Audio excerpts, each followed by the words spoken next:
All right. Good morning, everybody. Thank you for joining us for today's special occasion. Just an idea of how everything's going to go. We'll start with opening statements, and then we'll open it up to questions. And we'll get it started with Celtics co-owner and governor, Wick Grousbeck. It's a great day to be a Celtic, and we welcome another Celtic to the family, our 18th head coach from Portland, Oregon, through Spain, Gran Canaria, San Antonio, Philadelphia, Brooklyn, Team USA, and now the Boston Celtics. It's a distinct pleasure and honor to welcome Ime Udoka and Nia Long to the Celtics family. We're here to win Banner 18 together, if we possibly can. I know Ime will do everything he can to make that happen. He's characterized in my mind by extreme insight, character, integrity, drive, commitment, passion, great training, and a burning desire to win. So I want to welcome you and thank you for believing in us, and we believe in you, and here we go. Yes, sir. Thank you. We'll now go to Celtics co-owner and alternate governor, Steve Pagliuca. Just so excited to be here with Ime and Nia and welcoming you to the Celtics family. Your life has been characterized by hard work, lots of success, and hard work and teaching. If you talk to people around the league like Popovich and Coach K, they say you're an amazing person, amazing teacher, and you're going to really fit with this ball club of fantastic young players. So we're so excited here to welcome you here to Boston, and so excited that you and Nia are here today. So thank you. Thank you. Celtics president of basketball operations, Brad Stevens. Yeah, I'd just like to echo both Wick and Steve's sentiments. We're really excited to have Ime as our next head coach, not only from the standpoint of all the experiences that he's gained as a player, as a coach, at different levels of FIBA, at different levels of the NBA, overseas, etc. But he is just an authentic, super person. And, I think one of the things that, as we go through this journey together, that you really want to share that with people that you're excited to work with every day. And I can tell you from, myself to the staff in the building, to the players, we're all excited to do that and go on this journey led by Ime. And so it is a great privilege to be sitting next to him. It's been a great journey to get to know him way better than I knew him as the guy that was yelling out our play calls in the Philly and Brooklyn series the last 2 years. And I'm really looking forward to working with him. And so I'll turn over the mic to him, but we're thrilled that Ime chose to join us. And hopefully our 18th coach for our 18th banner. That would be good symmetry there. Yes, sir. Well, first of all, let me thank Wick, Steve, Brad. It's an honor to be part of this historic franchise. And in our conversations, in the interviews, the Zoom interviews, it was pretty evident and clear early on that me and Brad had a pretty good connection. Then when I got with the whole crew, Allison as well, it was their passion that was attractive to me. Obviously, the roster is great, but the relationships I have with those players, and it's easy to see why this organization has been so successful. The people I've met today, it takes me to my San Antonio days, and whether it's Philadelphia, Brooklyn, good people in a good building, and I look forward to having success with you guys. The relationships have been great, and I look forward to building those. But as far as the players and the roster, I'm very excited, honored to be part of it. And like you said, let's go for 18. All right. We'll now open it up for questions, and we'll start with John Corrales. Hey, Ime, welcome to Boston. You've had 3 distinct stops before getting to Boston and San Antonio, Philly, and Brooklyn. What did you learn from each of those situations that's going to shape who you are as a head coach? Well, in general, obviously, my time in San Antonio was special. You know, I mentioned to this group, I've been cut more as a player than I had guarantees, and my guarantees were in San Antonio as a player. And then spending 7 years there with Coach Popovich kind of laid the foundation of who I want to be as a basketball coach. He told Brad some things, obviously, to make me look good to get me here, but those pieces will carry me throughout my career. Obviously learned things from Philadelphia and Brooklyn as well. And just working with different superstars, different levels, and the relationships I built with our guys, with Team USA and the select team in general, I think all that will help me move forward. But totally excited. We have 2 young pillars that I'm excited to work with, a young crew of first-round picks that we need to accelerate their development, and I'll take something from all those stops as I did as a player, coach as well, and look forward to having success with our guys. Mark Murphy. Hi, Amy. Welcome aboard. You talk about how well you already know some of the young guys in this team. I mean, the fact is that Jason and Jalen in particular, they're 24 and 23 years old. Just how much do you think they've just scratched the surface of what they can be? Well, it's huge. It's something that you see, and the perception of them outside of this organization is all NBA level players, MVP caliber players, and getting to know them over the last few years, you've seen their growth. They've taken huge leaps this past year, and we look forward to them continuing in that progress. It's my job to put them in situations to be successful, push them to be greater, and like I said, the sky's the limit with those guys.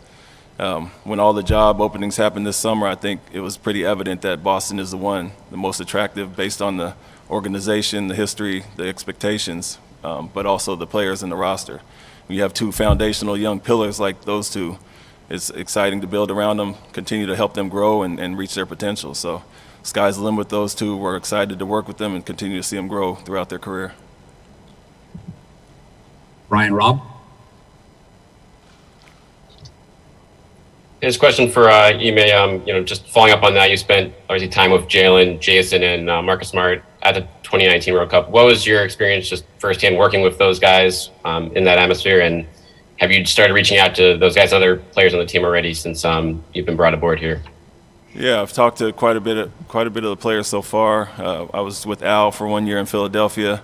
No Peyton Pritchard since he was a young kid in Portland. But we've all talked already. They're excited. I thank them for the kind words they said about me, pushing me, and it was a natural bond with us. Like I mentioned, I was with them with the select team, and they all have different personalities, but we all bonded over that. Coincidentally, I'm here now. Obviously, thought Brad would be here forever, so it was just a natural connection with those guys that I had, and they're going to allow me to coach them, push them. They know I'm going to be on their ass, and that's what they like about me. They've asked me about that, and so they want to be pushed. They want to be directed towards winning, and you expect that from your stars. The character that they showed, like I said, they all have different personality traits. Marcus is one way, Jalen's one way, and Jason is as well, but the bottom line is they want to win and help us get number 18, and so that part was attractive. Obviously, you see the physical talent. Now it's a chance to help them grow, become better leaders, more vocal, and then just continue to push them to be great. Taylor Snow. Hey, Ime, welcome to Boston. I actually have a question for Wick, Steve, and Brad. Just what were some of the qualities that impressed you about Ime as you were going through the head coaching search, and what made him stand out above other candidates? Well, I know that Brad met with and spoke to a large number of very highly qualified people. That's no exaggeration. That was an exhaustive search led by Brad. But when he called us in and said, we've got to go meet Ime, I'm a guy, I'm perfectly happy speaking 5 or 10 minutes with somebody and that it's a nice conversation. 2 hours went by in a flash. I was ready to go a couple more, ready to be stuck on a coast-to-coast red eye next to him. You know, it just was that kind of electricity. He's so confident. He burns inside with a desire to do even more. He's done so much, but he wants to do even more, and he wants to be here. This was his first choice, and he was our first choice, and it was just as simple as that.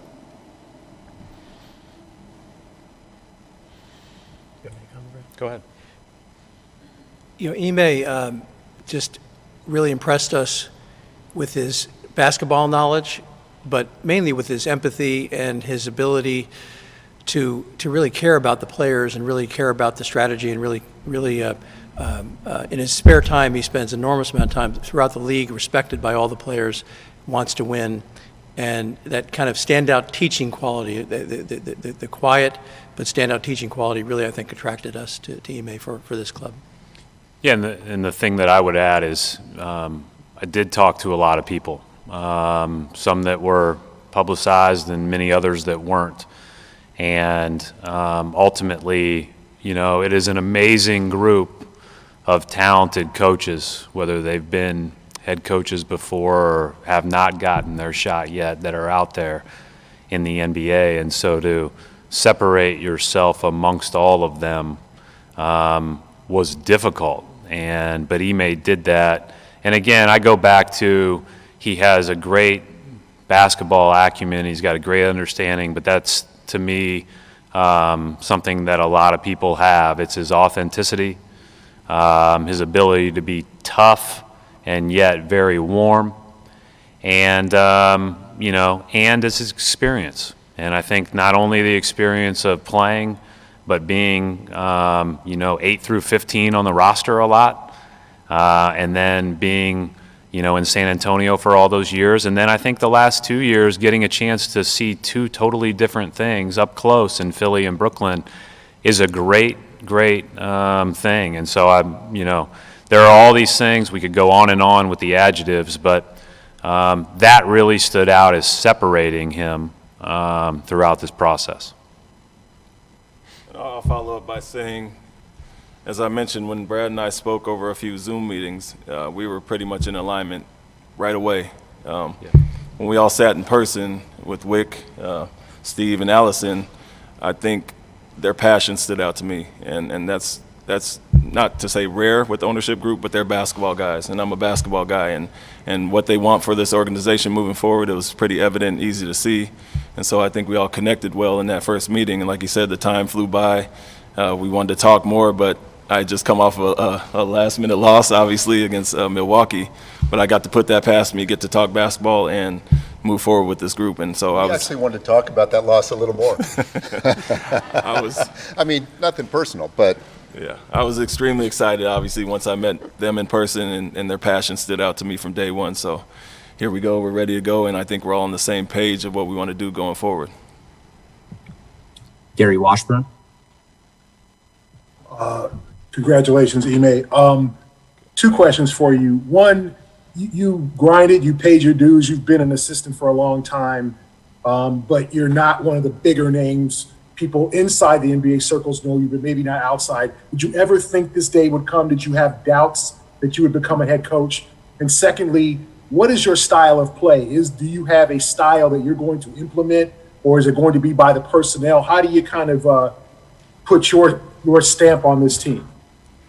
Yeah, first thing I would say is, this was always my ultimate goal once I started coaching. I learned from some great ones as a player and a coach, and this was a goal, but I was a finalist. I've been interviewing for 3 or 4 years now, and if you would have told me I was going to be a finalist for so-and-so team, or I could wait 2 years and fall into this situation, it would be a no-brainer to me. So I knew it would come, the right situation would come, and this is it.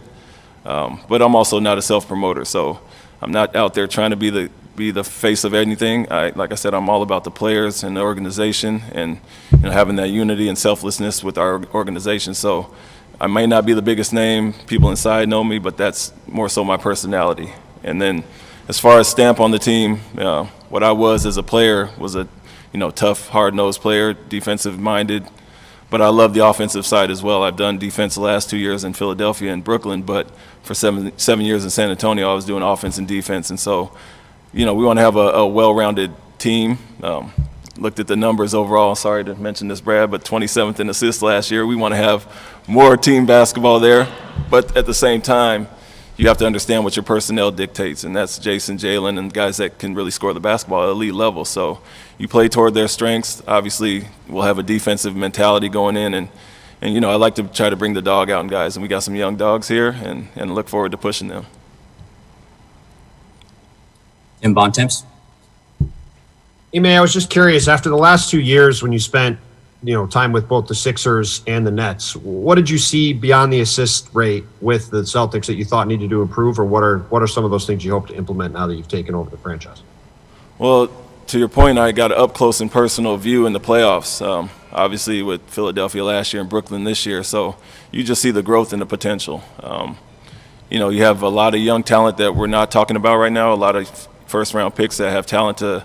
Obviously, we want to expedite their transition and growth. But as I continue to mention the pillars, you got tough, hard-nosed guys. I think a mix of veterans that we'll talk about in free agency, whether it's bringing Al back, Marcus Smart, guys like that. The potential is there. It's just a matter of being consistent. And like I said, I got swept in Philadelphia a year ago, and then we got them in 5 this year. So we've seen both ends of the spectrum. But throughout the whole thing, I saw how Brad pushed him. It was a chess match somewhat with me being a defensive guy, going back and forth with him adjustment-wise, game after game.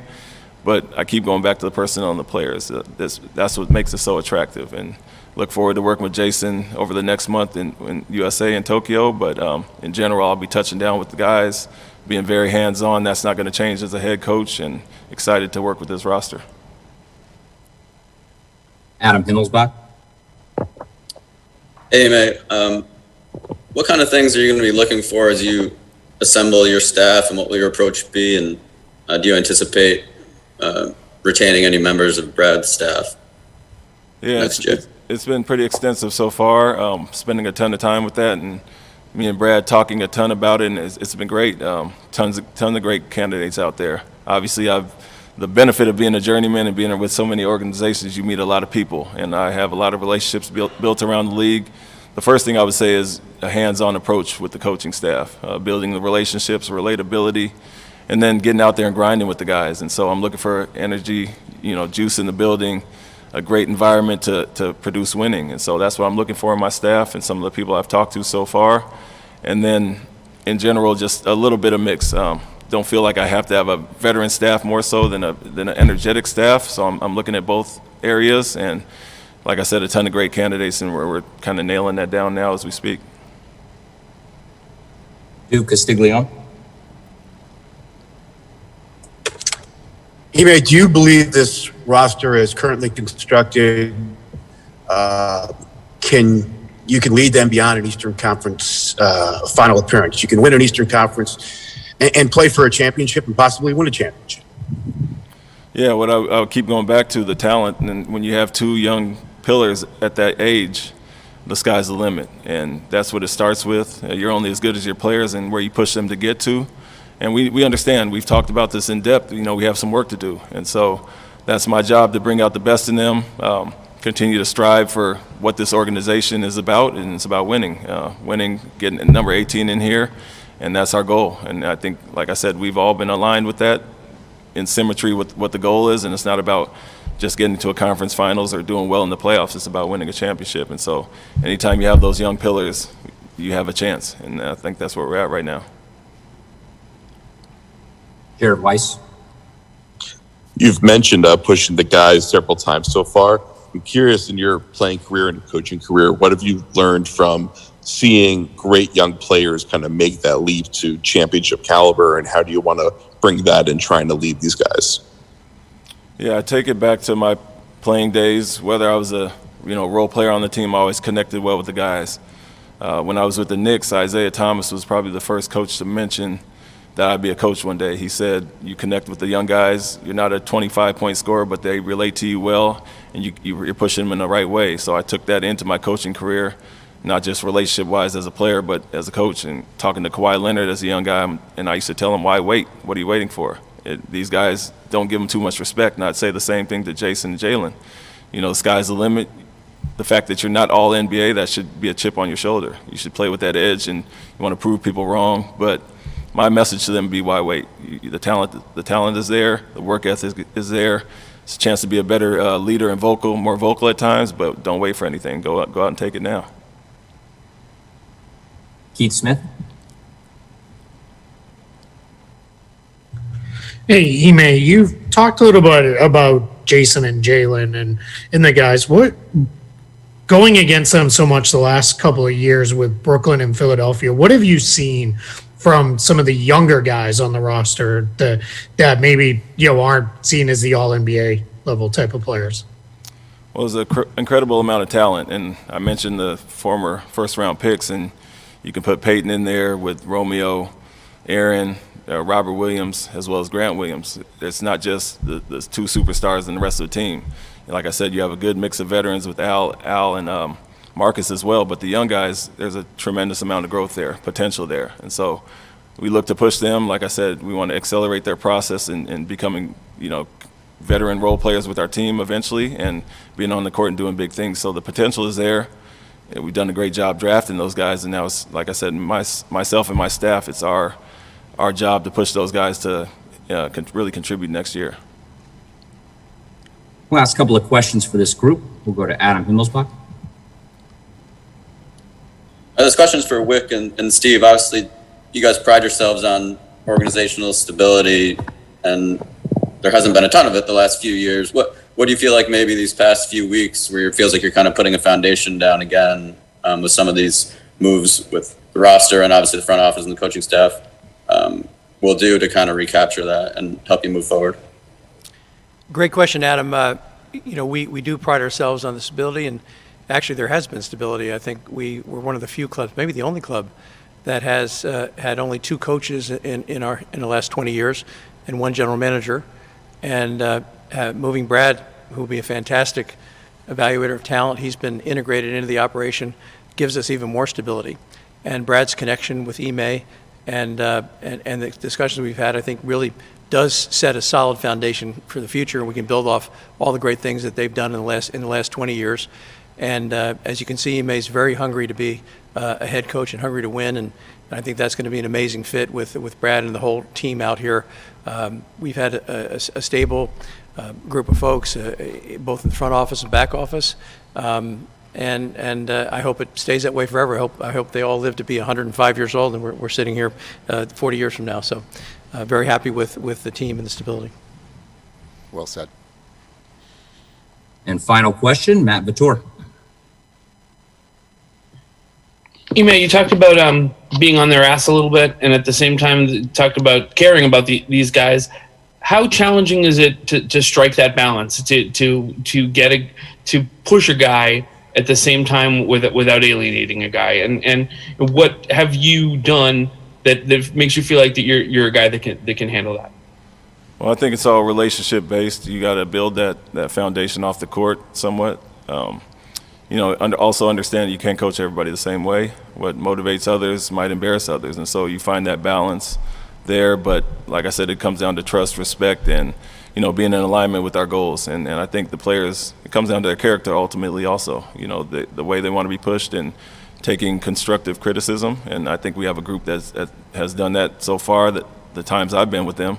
And I think just in our conversations lately, they're looking forward to that. So it's just striking the balance of knowing their personalities, how they want to be coached. And like I said, we have a willing group, and they've only reiterated that with myself in our conversations lately. So looking forward to it. I'm not worried about our group, worried about hard coaching. They're asking for that, and it's something I'm going to bring to the table. All right, gentlemen, thank you very much for your time. We'll wrap it up right there.